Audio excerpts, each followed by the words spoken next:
everyone. It is so good to be back for yet another episode of AWS Connections IoT. I believe this is now episode 4. My name is Michael Palermo, evangelist here at Here Technologies. And Vidhan, how are you doing today? I'm doing good, Michael, and I am Vidhan Bosley, also an evangelist at Here Technologies. Tell me, Michael, how are you? I'm doing good. Now, typically, I have seen something kind of red on the screen, but it hasn't been your shirt. It usually was something behind you. So what's the story here?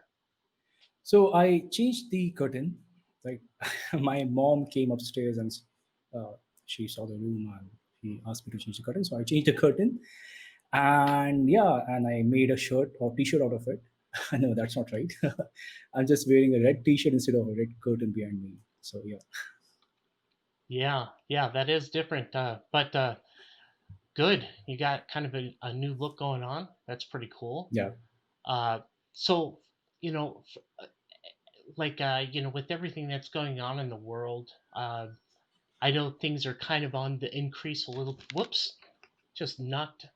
This is the thing when you use gestures naturally, Yeah. hand gestures, probably a little of the Italian in me. I tend to knock things off. I just knocked my little ear thing out. And Uh, I sweat.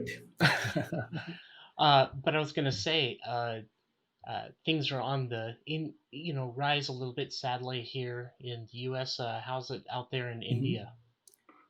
In India, in some parts, it's raining heavily, like in the South India, in Hyderabad. Today, it was raining like anything. It was raining cats and dogs here. So, apart from that, right now where I am, things are normal. Nor okay, Well, yeah. just the way it is. Okay, gotcha. Well, on our last episode together on this series on IoT, I recall that you were talking about how to get the data uh, basically from the devices into the cloud. So, what are we going to be doing today? So, today, what we are going to do is something that I would like to show on the screen. Oh, sure. Let's get that Yeah. going. So, I have a small PPT page for this, a single page PPT, you can say that. So, what we have done in the past 3 episodes is first episode, what we did is we created an IoT device, and for that we use Node MCU, right, which is a very small microcontroller which has a Wi-Fi onboarded, and it does not have many pins to it, but it makes our project successful. It does almost all the simple task. And we connected LM35 to it, which is a temperature sensor, which is again a very small sensor which senses the temperature, of course. And apart from that, we created or we generated some latitude and longitude data, and we send it across to our Raspberry Pi, right, which is basically an IoT gateway where we were storing that data in a CSV file. You can store it in a text file. You can store it in any kind of format that you want. And we prefer to store it in a CSV file. I'm going to show you that. And after that, this communication between IoT endpoint, that is Node MCU and IoT gateway, was HTTP communication, right? The data we are sending in was in HTTP format or URL with the help of URL. And then what we did, so that was in second episode. And in the previous episode, what we did is we introduced in a way cloud, or we introduced communication between cloud and the gateway that you're seeing on your screen. So we send the data from Raspberry Pi to our AWS IoT using MQTT protocol. So our IoT gateway was acting as a publisher, and we published the data that we stored in CSV file, and that was being published on AWS IoT. And that is what we did in the previous 3 episodes. And today we are going to take it one step forward or ahead, where we are going to simply send the data from our AWS IoT Cloud to our user interface that you can see on your screen. And here our user interface is going to be the subscriber. So we'll have one subscriber, which will be our code that we're going to do today. That's cool. And of course, I want to make sure that everyone who's currently watching, if you are on the chat, don't hesitate to say hello. Shrudi's already done so, so thank you, Shruti. And if you have any questions, we won't hesitate to interrupt what we're doing to answer it if at all possible. So please interact as much as possible. So I've seen, I'm not going to burst any bubble, or I'm not going to destroy any of the surprise of today's episode, but I can say I've seen the end result, which I think is really cool. And what I like about what you're doing is we have both in our separate series, we have both done a measure of client side display of data coming from AWS IoT. What I'm intrigued about with your particular demo is that you will be demonstrating this using Python, Flask, a little bit of Ajax. So that's really cool. I think that's going to be fun. And the difference, of course, is that I was in pure client side JavaScript, and yet Yeah, you're gonna demonstrate in this episode how you could accomplish something very similar, except this time running in the server side and communicating with the client through some Ajax type stuff. So very exactly. nerdy, very geeky. So excited about that. So what would you like to do now? First of all, let me tell you one thing, Michael, that I was intending to show this on Android application, right? But while creating one, I faced certain issue because you also know that, right? When we are communicating with AWS IoT Cloud, then you have to have TLS SSL communication, right? That is a secure communication. And I was facing trouble with subscribing to the MQTT, whether using Paho MQTT library or using AWS IoT SDK. I'll try it again though, but for today, we are not going to get into the Android application, but we are going to see a Python server-based application that is Flask, and we are going to show it on the browser. So let's go into that screen then. So first thing, let me show you what code we are running. We are sending the data. So this is going in from our node MCU. You can see that we have connection failed. The reason is simple because server is not responding. So this is our IoT endpoint and server is our Raspberry Pi for this, which is our gateway. So this is, again, if you can see, this is me opening my Raspberry Pi screen using VNC viewer. Right? VNC is a protocol. So what I'm going to do is first I'm going to start a local HTTP server on this just to get started. Now it will start getting the data, right? And it is calling this code that is data.py and is sending data values, temperature, latitude, and longitude. And now if you can see, we don't have any error, right? Because now our IoT endpoint is able to communicate with the gateway. On the gateway, just to tell you what we are doing again, this is the code that we have, data.py, which is basically being called by IoT endpoint using HTTP, right? And it is basically a CGI, or we call it common gateway interface, right? Okay, and here we are getting the data and we are storing the data in iot.csv. That is what we were doing. We were appending the data in next lines. Okay, so that is what we had done. And after that, we created another code which is of publisher.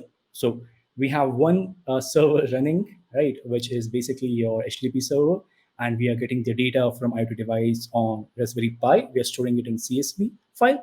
Now another code which is going to be a publisher, what it is doing is basically it is reading the CSV file, right, using a library called CSV, right? And while reading it, we are communicating with AWS IoT, and these are the files that we had downloaded in the last episodes, and we created this code, and it is simply connecting with the server and sending or publishing the data. So I'm going to run this code, and we're going to see what it does.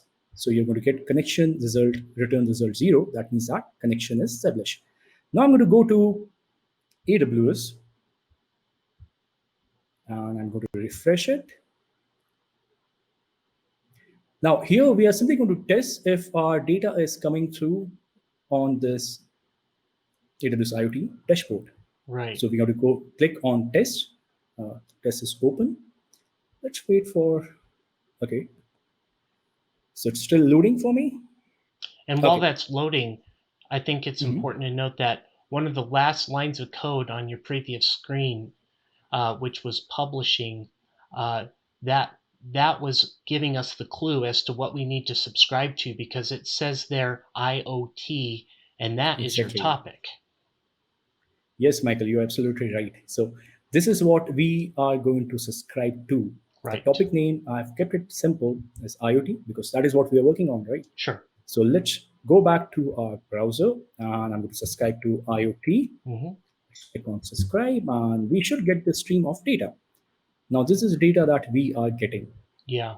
Now, we are getting data on the cloud. The next thing that you would want to do, first of all, either you would want to perform data analytics on the cloud. That is up to you. You can store the data on the cloud. That is again up to you. That depends on your business use case. But ideally, we should be storing it, right? So we are not going to do that, right? So what I'm going to show you is how to get the data from AWS IoT to your other application, say user interface, say user application. So what we have done or what we are going to do Hmm. is we are going to build a simple Python server, which is going to be a Flask server, which is going to get the data from here. And then we are going to pass it on to our map and we are going to show it as icons. And those icons or markers, we can click and we can get more information about this particular asset, which is giving us latitude, longitude, and temperature. Okay. And maybe what, as you're transitioning, a few things to keep in mind. Because I Mhm. believe you have the QoS set to 0, these are kind of fire and forget messages, right? As once as they're sent, there's nothing being retained. Is that true? Yeah, exactly. So uh, even if you don't put QoS, that is quality of service, as 0, if you leave this, right, then it's by default it's going to take quality of service as 0. Now we have three quality of service, 0, 1, and 2. 0 is the fastest because it is fire and forget, and we are going to do that. Right. Now, you can have 1 and 2 also. And in 1, it simply sends the acknowledgement that the message has reached the server. In 2, it gives the reverse acknowledgement that, okay, the message which has been sent is being acknowledged, right? So we are going to go into that. So let's jump into our code. So I'm going to open the screen. Yeah. So this is my Python server, right? Now, instead of using a simple Flask library, I'm using Flask underscore MQTT, although I have written Flask, but basically we are using Flask underscore MQTT because, of course, we have to amalgamate Flask and MQTT. So why not use a library which does both of things at once, right? It's going to save you a lot of time. So if you get a chance, explore Flask underscore MQTT. It's And a very and good library for Python. and Yeah. maybe just for those that maybe have never heard of Flask before, in a brief description, what is Flask? Okay. Nothing is brief as in when you want to describe it, but I'll try to keep it brief. So whenever you are working in any of the language, forget about Python. The issue is that when you are trying to show HTML code, then this HTML code has a lot of you can say limitations, right? You can sometimes your HTML application via a different coding language does not have the interactive feel or interactive behavior. So keeping that in mind, in Python, the developers created a Flask, which is a microwave web-based framework or micro web framework for creating a web application. What it does is it gives you a local host kind of a server, right? That we see in PHP, we have XAMPP or WAMP. Similarly, it creates a workjook server, right? Okay, and apart from that, what it does is to show the HTML code properly, it provides you a templating engine, which is called Jinja 2. That is Jinga 2, numeric 2. So that makes our life as a developer in Python for creating a web application very easy. So that is what Flask does, right? Makes our life Gotcha. easy. Thank you. Okay, so what we are doing here is we are importing SSL, that is for secure communication. That is your data that is going to go through. If somebody is able to grab it, they won't be able to understand this, right? So your man in the middle attack is dealt with SSL, right? So that is the point of having TLS SSL communication at the end of the day, right? And after that, we have your lib request, simple for handling the URL request. Now, the main thing starts here, right? Now, what we do is we create a Flask app, and then we simply configure it. That is what we are doing here. And while configuring, you have to keep a few things in mind that you have to provide the endpoint of your broker, right? This is the endpoint. Okay, and you have to provide the port number. Now, port number in MQTT is, there are two port numbers that we use, 1883 and 8883. So if you are having a secure communication, we use 8883. And after that, you simply have to give the client ID, keep a lifetime, that is 60 seconds, and PLS is enabled, true, and then the old stuff that we did, right? You have to provide the CA certificate, that is your certificate authority certificates. Or basically we call it root CA certificate when you're talking about working with AWS IoT. And after that, you need to provide your private key, right?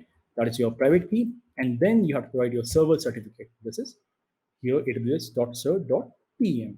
So these three files are basically what does, they perform authentication and authorization on the server. So whenever you're trying to connect, like this, I'm talking about the connection phase. First thing, what MQTT does, or what our application is going to do, is going to establish a connection with the cloud gateway. We can call it a gateway to be more precise, but you can call it as a broker or an entry point. So to enter into AWS IoT broker, first it has to authenticate itself and authorize. Then it's authorized to communicate. So that is what these keys does, right? And this is the address of our broker. And after that, since we are using TLS SSL, we are mentioning that, okay, SSL is required and protocol version is 1.2, although the latest one is 1.3, but 1.2 works very well. So you don't have any security issues if you even choose 1.2. But I think 1.1 is deprecated. I'll have to check. I'm not sure about that. Maybe you might enlighten me on this, if 1.1 is deprecated. I Or really yes. don't remember. Okay. Now, what we are doing here is we are creating an instance of your app, or all the things that you have packaged, right, in an app. And I'm going to simply have lat, long, temp, because these three values is what I'm going to get from broker. So Flask server is basically a server, right? Okay. And what we are doing in this piece of code, or in this Python file, is basically we are connecting with the server, and we are going to get the data, and we are going to understand the data, or we are going to pass the data, right? So for that, I'm simply initializing the values with 0 of lat, long, and temperature. And then we have some standard methods that you can find in the description of the library that we're using, Flask underscore MQTT. So you can check it out. And in this, we have handle connect. Now that again does two things at once, right? It is connecting also, and it is doing it using MQTT in Flask, right? So for that, we are simply subscribing to a topic, which is again IoT, right? That is what we are talking about, IoT. And the topic name that we mentioned in Gateway is IoT, right? So that is what we are going to subscribe to. And then next is on message. If you want to handle on message when you receive it, so I'm going to do that. First, I'll need to make global all these things, lat, lng, tmp, because I want to access it below in this function, right? So I'll have to make it global. Okay. So next thing that I would want to do and on message is simply getting the data, right? Or assigning or changing the value as per the value that we are getting. So your value is going to be your it's going to be data, and what part of data that we are going to take out? Latitude, right? Now, if you see the string or the data that is coming in, the titles you can see is latitude, temperature, and longitude. So we have to mention that, right? Okay, so we are passing it. So we are calling the key, and we'll grab the values of associated with that key. So we have LNG, which is going to be again your data, and there's going to be your longitude, right? And again, we're going to have last one is PMP, that is your temperature. That is going to assign these values, which are going to come to these variables, which are your lat, LNG, and temp. Okay, so that is what you need to do. Okay, so you got the values, right? You have assigned the values. So when we receive the message, right, handle underscore MQTT underscore message, we are actually handling the message. We are assigning the data to lat, LNG, and temp variables. Okay. Now, next one is what we call rendering a map, right? Okay, so the location is going to be slash only. We are not assigning any particular path to it, right? And what we have a standard function which is index and which is returning a template called home.html, right? That is where we're going to show our map. So we are going to create home.html, which is going to show the map, and that is where we are going to present the data that we have mentioned here, right? So that is what we're going to do. Now, next thing that we are doing is we are creating another function which is going to route to our IP address slash get lat lng, right? Which you can read here. And for that, we have defined the method, which is get lat long underscore page. Now, this plays a very important role because the actual data that we're going to grab using Ajax is from this particular hyperlink, right? That is our IP address or localhost slash get lat long. Okay. Now, that is what we're going to do. And we have to change few things. Okay. And basically, the way Flask works, as it receives just a route to the basically the home page, the slash, or just the default, it's going to go to index. But if it receives anything requesting get lat long, it's going to instead call the function get lat long page. Exactly. That is what it's going to do, right? And we want to return something from here. And what do we want to return? We want to convert it into string. We want lat. We want, let's add those things. So that while you're typing that, the first one actually will render the HTML page itself, but the second Yeah. one is just going to return data, specifically a string. Yes, exactly. So, and we are going to pass that string, right? So we'll have string and PMP. Now you'll understand why we are doing this, right? And I might want to print. Okay, let's not print this here. So that is what we are going to do in this, right? We are going to simply return these values, right? So whenever you're going to call this link, these are the values which are going to return as lat, comma, long, comma, temperature. And that is what we are going to pass on the Ajax. Okay, and simply we are starting the server, right? So next line is if this is your main code, then simply start the server and debug mode is true. That is, if we make any changes here, then we don't have to run the server again, okay? So this is your Python code, which basically sends the data to two places. One, it is rendering an HTML page, and second, it is sending a string of data to 127. You'll see that localhost address, but it is 127.0.0.1 colon 5000 slash get lat lng. That completes our Python code here. Now, the next thing that you want to do once you get the data, you want to show it somewhere, right? So basically, even showing data on a map is in a way, or what I should say is a data analytics, right? So any data which you are cleaning, you're collecting, you're cleaning, you're showing it in a format which is way more informative is what we call data analytics, right? So you can term it as data analytics, you can term it as user interface, you can term it as showing things on a map, right? It's up to you. But you can say it as data analytics. Okay. Now, the next thing that we are doing is basically we are rendering an HTML page. Now, it's a very standard thing. You must have seen this, right? From Michael's stream or Shruti's stream or Raymond's or Richard's or Saina, right? What we do is every time when we are creating an HTML code, we import our mapping library, and that's what we're doing. But one thing that you will find a bit different is that we are importing an Ajax library also because we are going to use that. Okay. Now, let me take you first to the Ajax code, right, which is going to make this happen. Now, if you remember, this is what the URL was basically, right? And what we are doing here, we are simply calling this URI. We have refresh dt sct, right? And we're using Ajax, and we are simply getting the data. And if we have any error, we're simply printing it, and we are refreshing. We're calling it again, and we have an interval of 5 seconds for that, in case we face any issues, right? Okay, so that is your refresh dt. Now, the next thing which is important that we are doing is basically here, right? So the refresh DT function is being called here. If you see this, a new function is being called, Mhm. which is taking in res values. Now, when you say res, it's basically the value that you're getting from this particular link. Okay, so let me start the server. Let's see what it shows. Whenever you start a Python code, it's simply like Python space filename dot extension. Now it should start us a server. Now you can see that this is our server.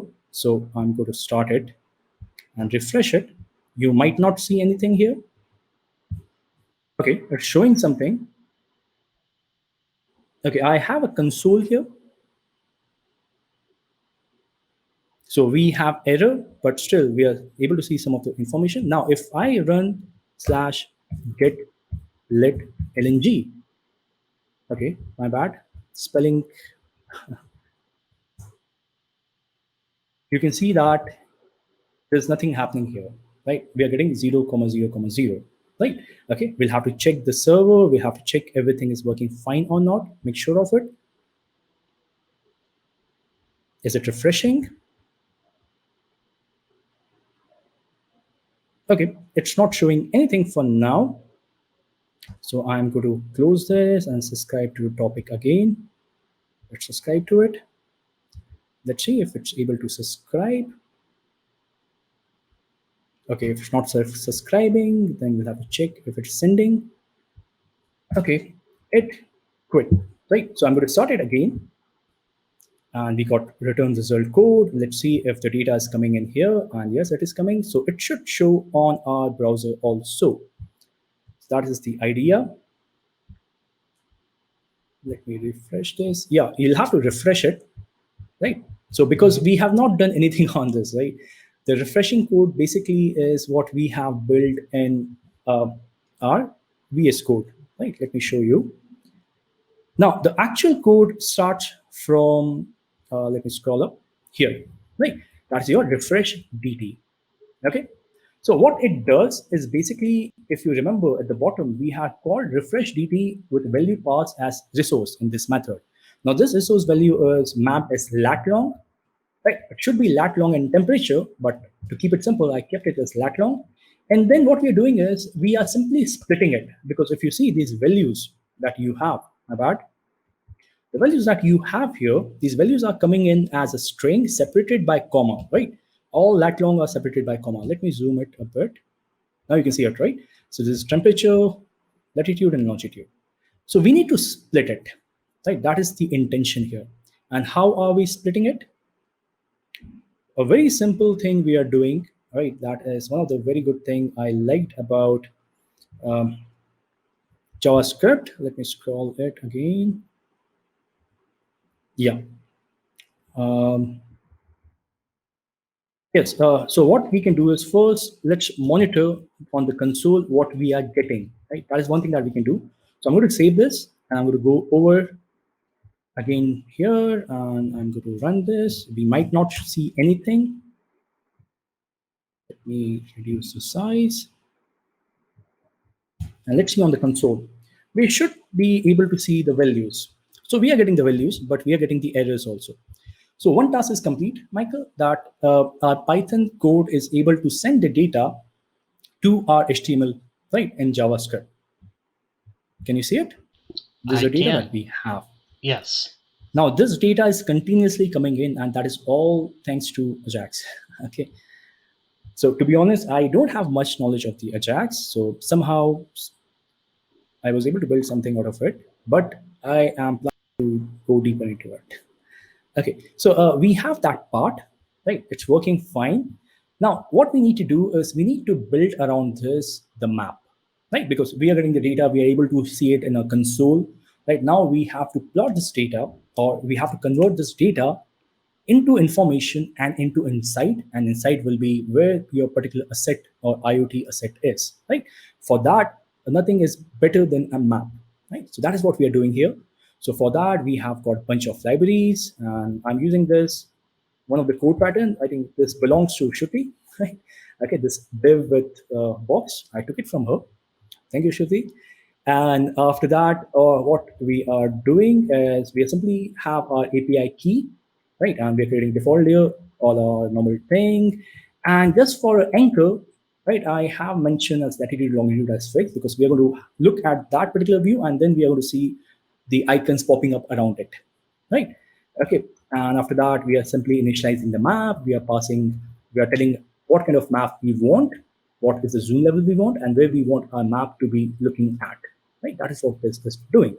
And after that, we have three lines of code, which is basically for if you talk about these two lines, these are for drag events, right? You are able to grab and drag map around. That can be done with this.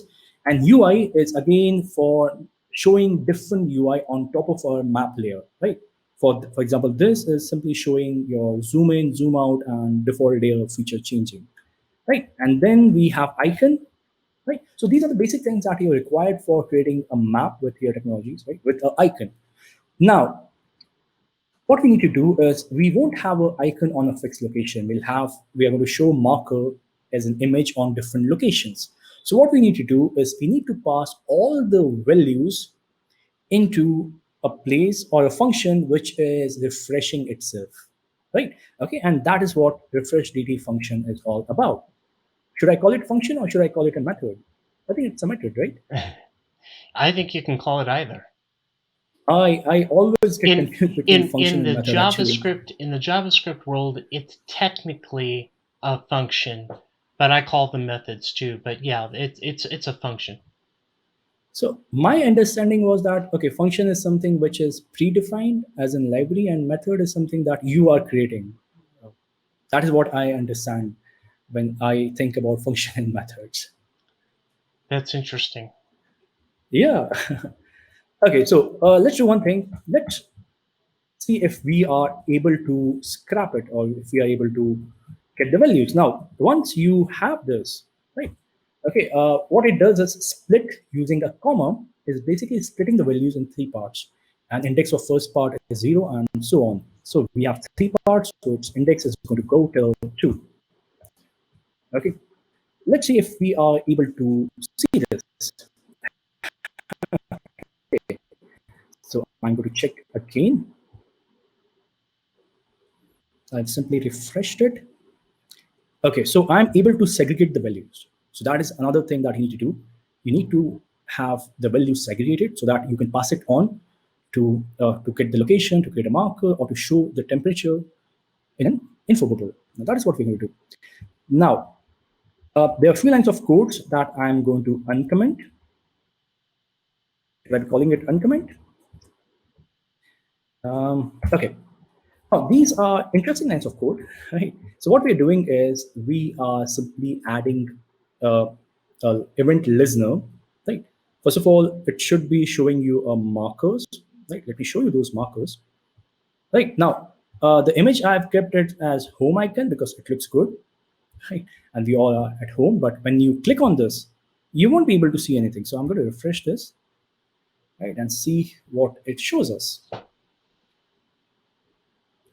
Now, refreshing in here is taking time because the code is not that much optimized, but you can optimize it and you can control things. So this is working because I have uncommented the code, right?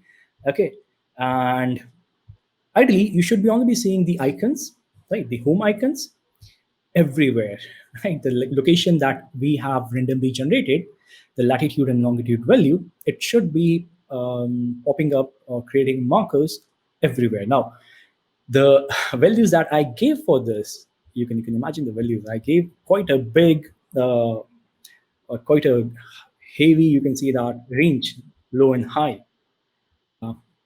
Where is it?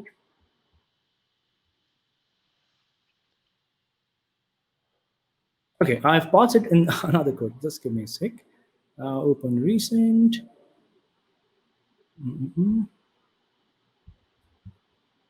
Just a sec. Yeah, you can see here.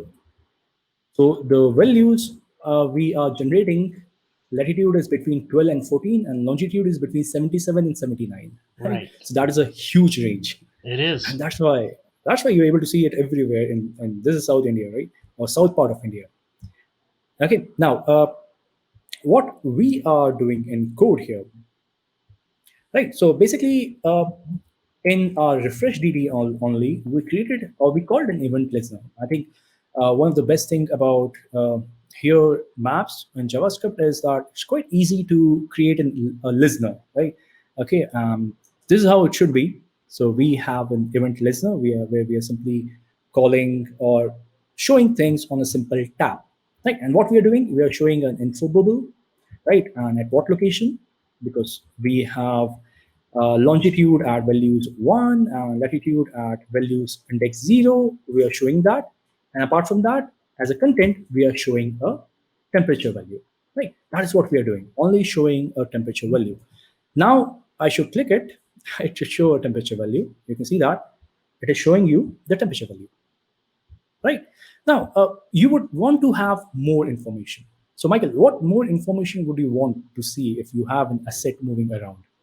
Well, in addition to the temperature, I mean, I suppose we could show the lat long, but for humans, we might want to see something a little more friendlier. Okay. So when you say friendlier, then you want to see something which can be read by humans, right? So which will Yes. be addresses. So that is what we are building, and Michael didn't know about this. Right? So, okay. So what we are doing here is I want to comment this because we don't need this part, right? I have created a different part where we have incorporated that. Okay. So I'm going to scroll down and I'm going to uncomment that part. So it's all commenting and uncommenting. Now, okay, which part is it going to be? Okay, this is the part. Right, so this is the part where we are, what we are doing is we are, whatever let long you're getting or we are getting, we are simply passing it to a reverse geocode. And what reverse geocode does is it converts your latitude and longitude into associated address. So it could be like if your latitude longitude is in a garden or somewhere which is not known, then it is going to translate to a nearest known place, right? So you might find this thing when you are working with this. So for this in JavaScript, what we are doing is we have simply created an instance of search service, right? And we have created an instance called service, and we are simply calling reverse geocode function. Now I should call it function, right? Service dot reverse geocode function. In this function, now ideally reverse geocode takes two things, right? One, the latitude longitude. Second, the API key, right? If you are talking about your REST API. But here we have already provided the API key, and that is how the connection has been made. Now, if you want to see where I have provided the API key, you can scroll up, and this is where we have provided the API key. That is your JavaScript API key that you can get from our developer portal, right? That is developer.here.com. All you need to do is you need to sign up and create an account and log in. That's it. No need of credit card or any card details. Now, once you have done that, right? Once you have done that, you can come back and you can complete the code. Now, what we're doing here is we are providing a lat long, and this lat long value you can see is value at the index 0 and values at the index 1. That is lat, comma, long. And we don't need to provide API key. It's taking from the code. And then we have result. We are printing the result. We want to see what result it is, right? Because whenever you make a call, right, and you want to know what kind of data you're getting back, right? And on the basis of it, you might want to pass that data or take out certain information from it.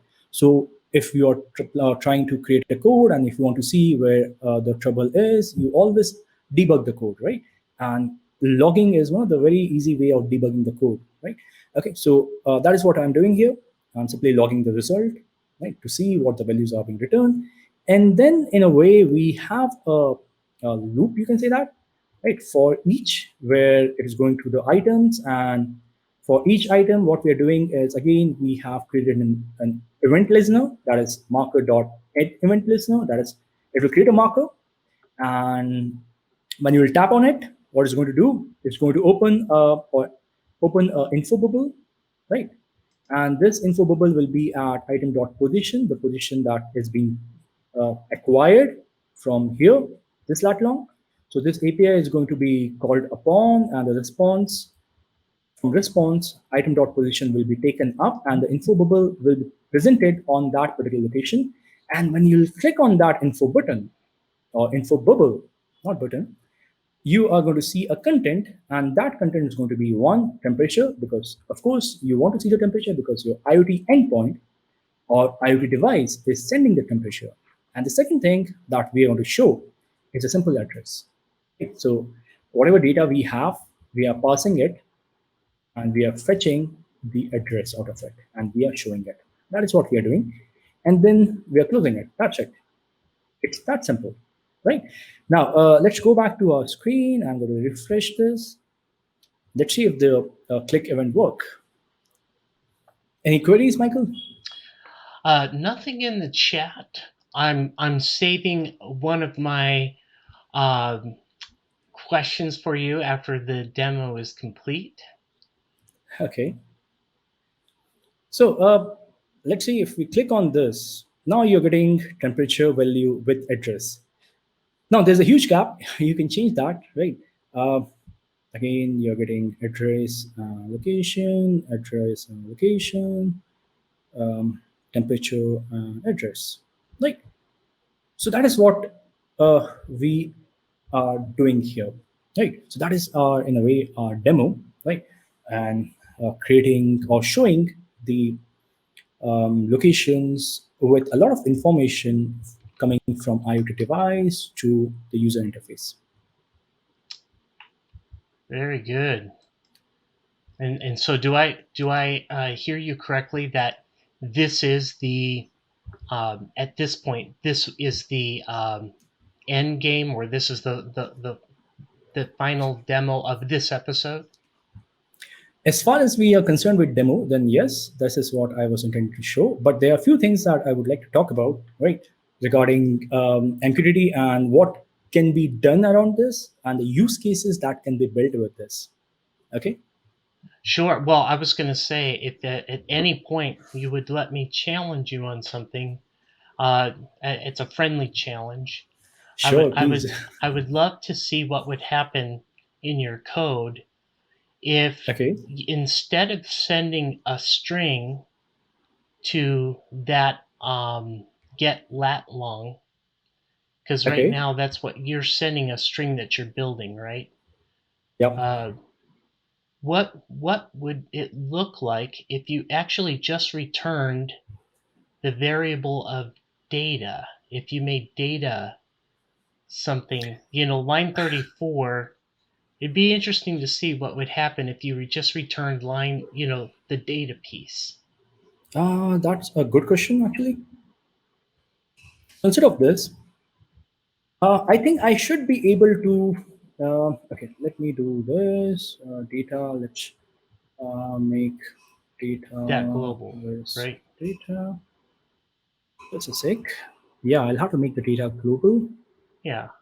Mhm. Just on line 33, if you added that, or you could do that too. Mhm. Just a sec. I can add it here. Could you just to put a comma at the end, data? Yeah.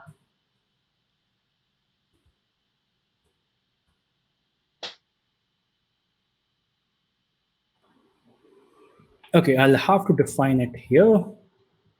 Oh, I see. Yeah. Right, so Gotcha. now your data is global, Right. and we are returning the data in this, and instead of passing, yeah, we're returning the data, right? Okay, Yeah. let's do one thing. Let's, to So be a safer I side, know that will let's return ruin this. the HTML page, but I'm curious what it'll look like when you view the URL get lat Yeah, long. so here in get let long, we are returning the data. Okay, let's run this. Okay, it's Sure. already running, right? Let's refresh this. And are we printing this? That's the biggest question. Let me check.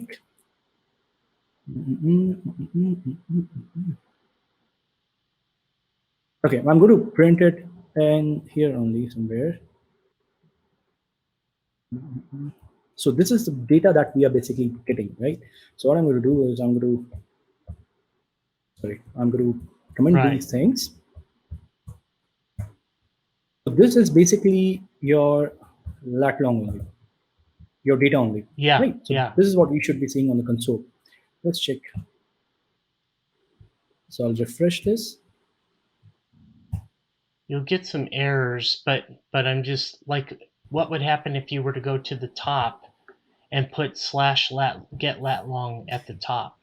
So what has happened is that you have reduced my 5 or 6 lines of code. That It's is what what? it has happened. You have decreased or reduced my lines of code by 5 or 6 lines. Uh, Now, if I split it like this, let's see if we can take it up completely. So the reason I kept it as string is because I was facing some issues. So I wanted to make sure either I wanted to typecast it, right? Or I wanted to make sure that, okay, things are working fine. So I simply grab it and segregated it. Let's see. Yeah, we are getting the lat long also.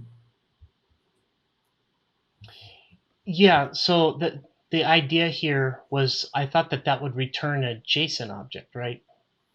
Uh, no, it won't, right? Uh, for a simple reason, okay, if you check this, right, the data that you are getting in here, right, when you subscribe to it, okay, and when you are, let me go down, yeah, here what we are doing, Michael, message.payload.decode, right? So this line is basically helping understand our payload. Right now, message is complete your JSON. Payload is what we are taking things out of it, and decode is, I think, is converting it into a string. Okay, and we are simply passing it to eval. That's it. So here only your data is converted from JSON to a string. This line of code, and that is what we are passing here. Now, there could be a lot of possibilities, a lot of things that we can build. So I'm going to go back to the slide, right? So this is what we have completed, right? Now we have a user interface also. Now, if you look at the communication, Michael, the communication is one way, right? It's not two way. Although it's very much possible to have two-way communication, all we need to do is we need to add more lines of code. So I think I'll try to do it for our next episode, which is going to be last episode, where we can have a two-way communication, right? Uh, that is our user interface on click of a button, sending something, or say sending an address to the cloud server, cloud sending address to IoT gateway, and I think IoT gateway will be a good enough thing to send the address to, right? Okay, so that is what we can do. So we can have publish, subscribe, we can interact in that way. Now, can you imagine the number of use cases you can build with what we have created, Michael? Yeah, I mean, clearly, the AWS IoT really allows for so many different possibilities, especially with immediate gratification of getting data as it's happening. Now, you can change the this also. Like I think I have one called cars. Let me check. I'll keep car two. Okay, so we have used the icon of home. What I'm going to do is I'm going to change it into a car. Right, so you can change the icon. That is quite simple, right?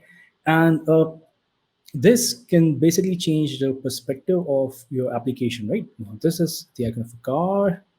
Now this is the closest address which is being mapped, right? So we could have gone through the complete response, and we could have matched which one is the closest, and we could have shown it here, right? But we are not doing that. We have kept it simple. But when you're creating an application for production, right, you have to check all those things, right? The address that you're returning should be closest to the marker, right? Okay, marker that we are creating. Okay, now there are different use cases which you can build around this. You can have a supply chain use case where you have your asset moving, sending data to directly to the cloud. Here we are sending it to the gateway. But for what we have done, the best use case will be, say, a video processing, right? Okay, we have a lot of IoT devices which has now camera attached to it, right? Like Raspberry Pi has a Pi camera which captures the video also. Now you don't want to send the complete raw video to the cloud. So what you do is you collect complete video from a factory or from a office floor or from a house. You collect it on a gateway or a server. What you do is you perform in a way kind of a machine learning there, where you would want to take out some interesting stuff or some anomalies, right? You can do anomaly detection using machine learning, and then the data that you have analyze, you can send it forward to the cloud, right? And on cloud you can store it, you can perform all sort of data aggregation, data analytics, data storage, and more such stuff. And then you can send the actual interesting clips that you find as a basic anomaly.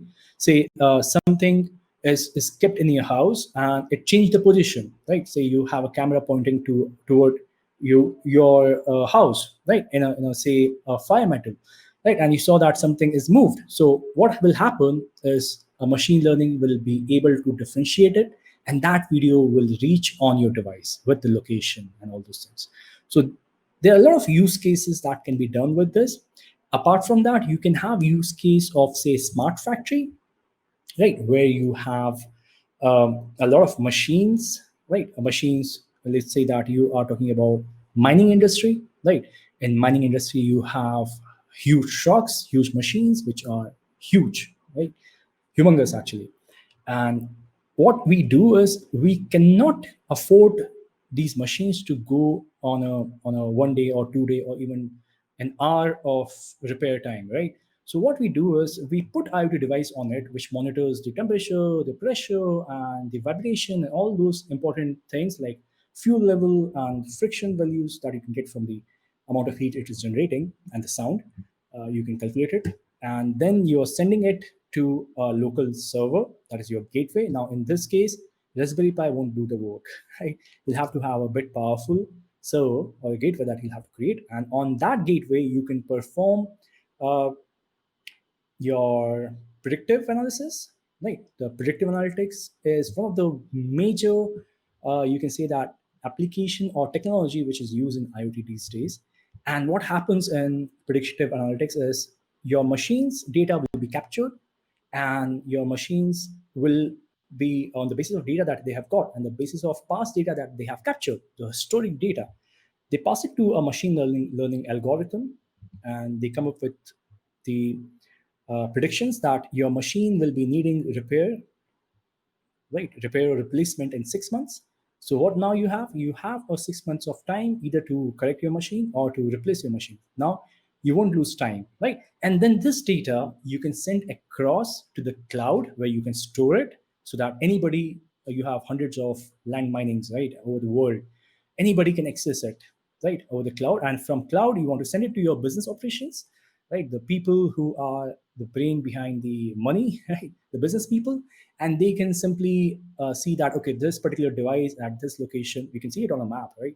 This particular device on this location is going to go out in 6 months. Do we need to replace it? Do we need to repair it, right? So these are some executive decisions that they can take. So there are a lot of different use cases from different business perspectives that you can build with this. Absolutely. Well, this was a really good episode. We finally got to see kind of what the end user or the client gets to see from all the behind the scenes stuff that's going on. As anyone is viewing right now can see on the screen, if you're interested in following either myself or Vidhan, feel free to follow our aliases, which are in the chat right now. And also be sure to check out our handle for HereDev on Twitter, and also any related content, developer blogs or tutorials, things of that nature at developer.here.com. So, with regard to what's going to be coming up next, uh, I know 1 week from today, I'm really excited about this. I'm going to have the Me too. final episode, the one that kind of brings it all together for the AWS Connections supply chain, uh, featuring that last mile scenario. Two, Michael, I'm enjoying that a lot actually, your last mile solutions, yeah, especially it's been drag and fun. drop and all those features. Yeah. Yeah, it's gonna be an interesting thing. Have I've been debating on how I might play some of it out. Hmm. But for sure, it's going to be interactive one way or another. You might even be responsible for some things to be interactive with. So we'll see. We'll see how that plays out. We might even make it so that members of the community might be involved in some way. So we'll see. Hmm. Uh, Another thing I want to make a mention of: 2 weeks from today, there's also another episode of this series. So, what? Give us a sneak peek what that's about. Okay, so once we have built a structure, what you would want to do, see, this is a very basic structure that is supposed to have, and we can put some add-ons to it, right? Like we can work on a bit on cloud, right, which we have not dived deep into right now. So I'll show something on the cloud. Apart from that, we're going to see, in a way, a two-way communication, right? Now you have the user interface, which you are getting the data, but you want to send the data back to your device, or at least to Right. your gateway. We're going to include that, and yeah, that should be all. And if I'm able to do that, uh, if I'm able to pass the barrier of TLS SSL, I'll try to show you an Android application as a user interface. Gotcha. Okay, cool. And also, if you pay attention to what's here, if you kind of look over to our chat, you could see that we have a hackathon alert. Thank you, Mallory, for putting that there. So we're partnering with DevPost, and you can see there that there's a registration link. So if you're interested in that, don't hesitate to find out immediately by going to hearehackathon.devpost.com. So with that stated, do you have any closing comments or words, Bidhan? Just stay safe, take care, and keep learning. Absolutely. So thank you so much for uh, being part of this episode. We'll see you on the next one. Take care. Take care, guys.